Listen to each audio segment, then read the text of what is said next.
बहुत समय पहले गहरे नीले समुद्र में, जहां सूरज की रोशनी सोने की तरह नाचती थी, एक मछली रानी रहती थी। उसका नाम मरीना था। वो ना तो सबसे बड़ी थी और न ही सबसे तेज, लेकिन वो सबसे बुद्धिमान थी। उसके शल्क मोतियों की तरह चमकते थे और उसकी आंखों में समुद्र की शांति बसती थी। मरीना दयालुता से मूंगा राज्य पर शासन करती थी। छोटी मछलियों से लेकर विशाल व्हेल तक सभी उस पर भरोसा करते थे।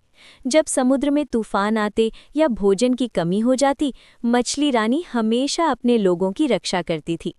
एक दिन समुद्र असामान्य रूप से शांत हो गया। मूंगे फीके पड़ने लगे और पानी की चमक खो गई। सभी समुद्री जीव डर गए। मरीना ने ध्यान से सुना और सच्चाई जानी। हृदय शंख, जो समुद्र को जीवित रखता था, खो गया था। बिना देर किए मछली रानी यात्रा पर निकल पड़ी। वो अंधेरी खाइयों और चमकती गुफाओं से होकर गुजरी। रास्ते में उसने एक जाल में फंसे कछुए और रास्ता भूले समुद्री घोड़े की मदद की। हर अच्छे कर्म के साथ उसका प्रकाश और तेज होता गया।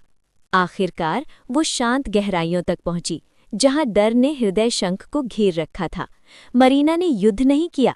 उसने कोमल शब्दों में समझाया कि समुद्र डर से नहीं, संतुलन से चलता है। उसकी हिम्मत और दया से अंधकार मिट गया। मरीना हृदय शंख को वापस मूंगा राज्य ले आई।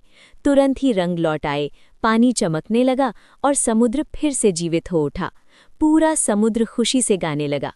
उस दिन के बाद मरीना सिर्फ मछली रानी नहीं रही, उसे समुद्र का हृदय कहा जाने लगा। और आज भी लहरों के नीचे उसकी कहानी फुसफुसाई जाती है कि सच्ची शक्ति बुद्धि, साहस और दयालु हृदय से आती है।